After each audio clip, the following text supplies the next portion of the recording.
You and me could be me.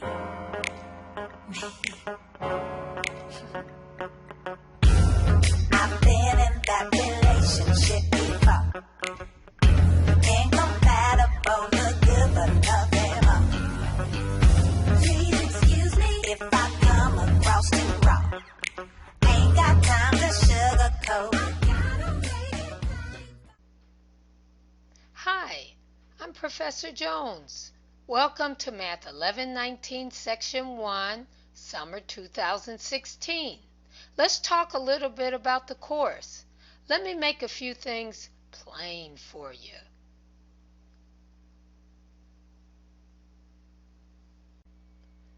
The first thing I want to talk about is that you should be checking D2L and your email daily. The email that you set your MyMathLab account up with should be an email that you check regularly. If you don't check your mini MCTC email regularly, then don't use that as your email for MyMathLab. Use the one that you're really going to check. So each day, check your email and D2L. And here I'm in D2L in the news section. I did make an update to the syllabus that affected a few things, and that is that in the new edition of the text, Chapter 5 only has 5 sections and not 6. The material covered in the chapter is the same, but from the old edition, sections 1 and 2 of Chapter 5 were combined into just section 5.1. So that affects pages 1, 2, and 3 of the syllabus, and so I've updated the syllabus for you. The course now has 5 points less in its total than it did in the original syllabus that I posted. So here you'll find the updated syllabus, and I've also updated it in this welcome news item. The next important thing we need to talk about is that you need to register for MyMathLab. So here's what, if you buy your Access Kit and or your Access Kit and book from the MCTC bookstore, you're going to see something that looks like this. The printed text is optional. All you really need is the access to MyMathLab. However, if you like to have a book in printed form, then you should get the optional printed version of the text. The text is completely available in MyMathLab online. So it's up to you whether you want the printed version of the text or not. You may also purchase your MyMathLab access directly online from Pearson. Some people also purchase it on Amazon or something like that. You just have to be sure that you're purchasing this new 3rd edition of the text. So that's the thing you have to be careful about. So I would recommend either purchasing it from the bookstore or directly online from Pearson. If you go to this news item that says MyMathLab registration, you'll see a file, PDF file, that tells you how to register. Everybody should be registered for MyMathLab no later than Wednesday, June 1st. And so even if you're not quite ready to purchase MyMathLab, you can use temporary access for 14 days. When you go onto the Pearson website and you begin following these steps that are listed here, the link for temporary access is available near the bottom of the screen. So everybody needs to register for MyMathLab right away. So you should be registered no later than June 1st for the course in order to stay current with the material and not fall behind. Later, remember you're only going to have this temporary access for 14 days. You will need to purchase MyMathLab Access. At the bottom of this registration form, you'll see information about upgrading your temporary access to full access. So your registration remains. You don't want to set up a new registration. You want to keep the registration you already did. Follow these steps in order to upgrade your access to full access. So your registration doesn't change, but your access does. So make sure you don't register a second time for the course. One of the things that you'll see once you register is a box on your screen when you go into the MyMathLab website and sign in. And yours will look a little different than this because you're not the teacher for the course. You'll just have a single box or any boxes from classes where you've used MyMathLab previously or a Pearson online product previously. So once you see a box that looks something like this, you're going to click on this link to get into the course on MyMathLab.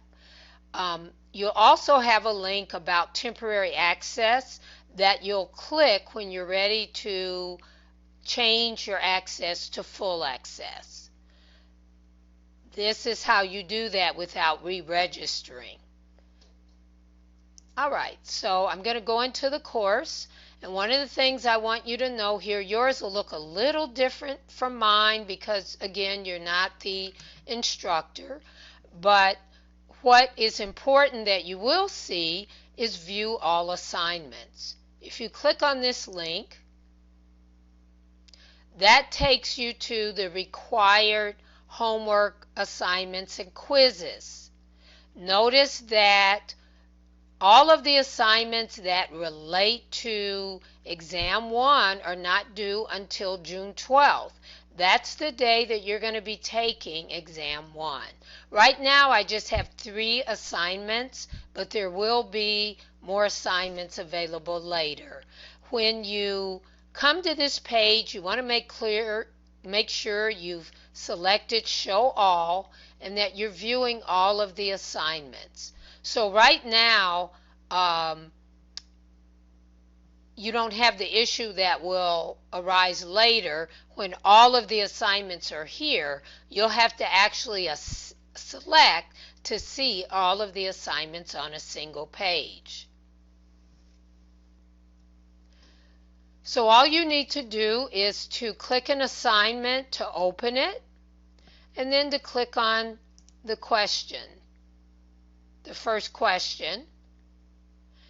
And once you work on that question and answer it, you'll be able to check whether you've answered it correctly or not.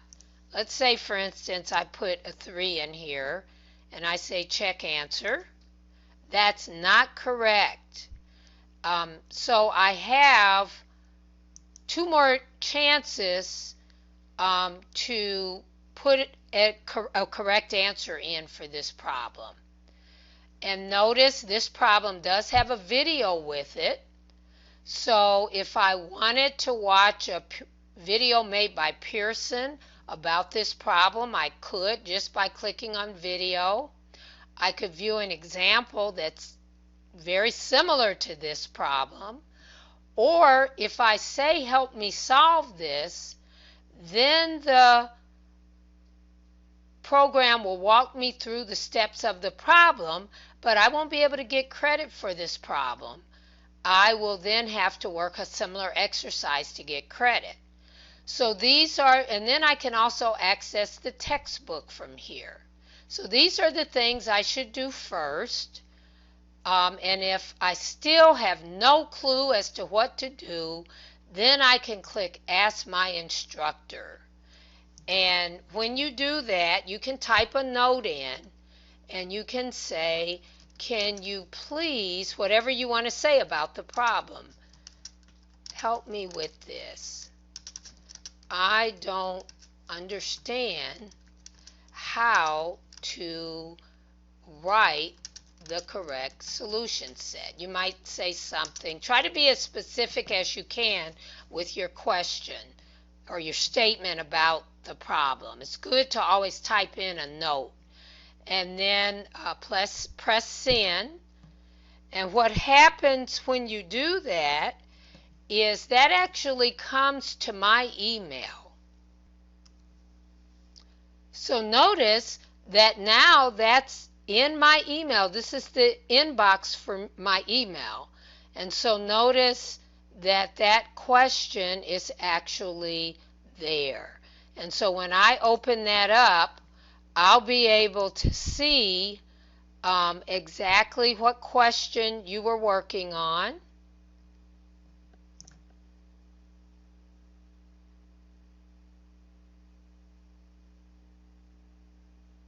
So I'll be able to actually see the question.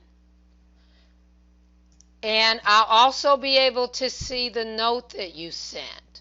So whenever you want to ask me about a question, this is the best way to do it, because then I see exactly what you were working on.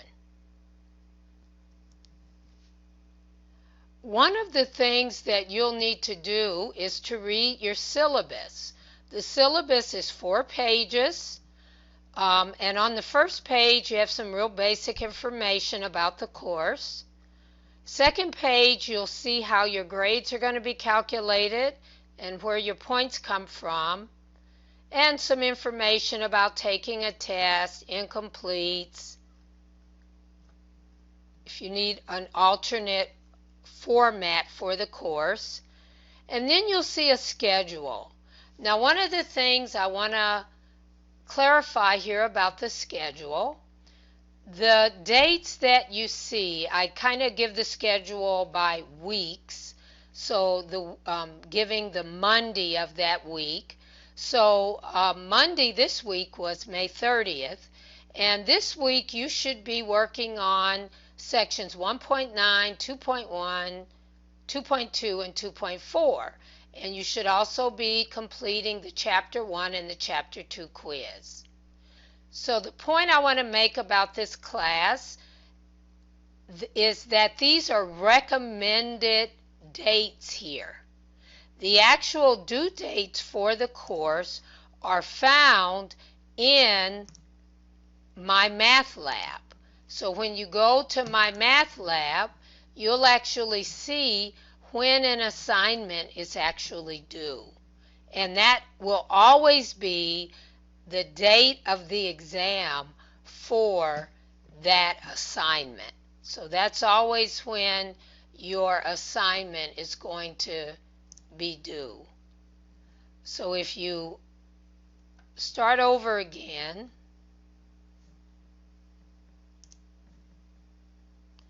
notice that these assignments are due on the 12th, and there will be others that are due on the 12th.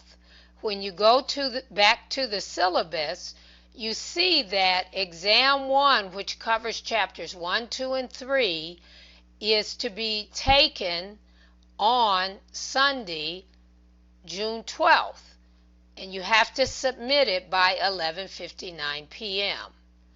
So even though I'm saying to you complete this particular work during this week, that's actually a recommended due date so that you pace things out nicely.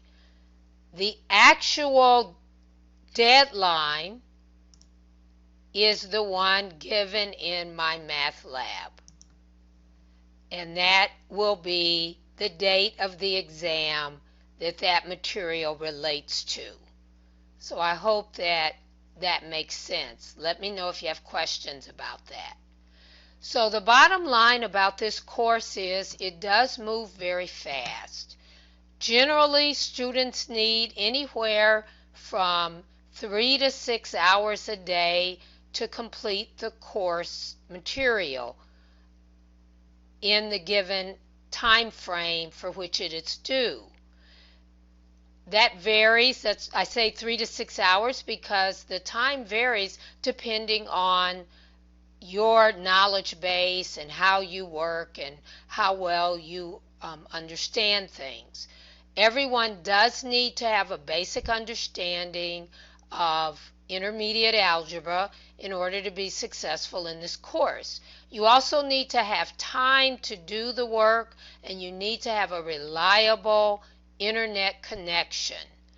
If you don't have any of those things, I recommend that you don't take this course. It moves really fast. You only have 8 weeks to complete what's usually in a regular semester done in 16 weeks.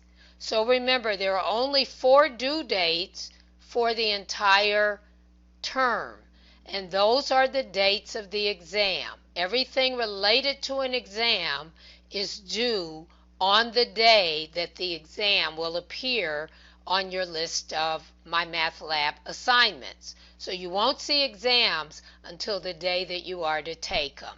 They become available on that day at midnight, and they're available until 11:59 p.m. on that same date. So everything for chapters 1, 2, and 3 is due on June 12th. Everything for chapters 4 and 5, including the exam, is due on June 26th. Everything for chapters 6 and 7 is due on July 10th, including exam 3. And everything for chapters 8 and 9, including the exam on those chapters, is due on July 24th by 11:59 p.m. And that's actually our last day for the course. So we'll be finishing everything up on July 24th. So the 3 things you'll always have to do are MyMathLab homework, MyMathLab quizzes, and an exam that you'll find in MyMathLab that won't appear until the day that the exam is to be taken that's given on the syllabus. So I hope that makes things plain for you. So I'll be posting more videos, some on the course material, and please look for those in D2L. The videos are actually in YouTube, but you'll find the link to the video in D2L. So I look forward to working with you in the course. I hope that you'll feel free to email me and let me know if you have questions. You're most welcome to meet with me online by using Adobe Connect. You need to email me requesting a meeting, giving me a dates and times that you're available to meet, and waiting for me to email and confirm a meeting time. I'll then send you a link that allows you to join me in the meeting room. So I look forward to working with you. Please look for more information from me in D2L and by checking your email and D2L every day. Have a great summer term.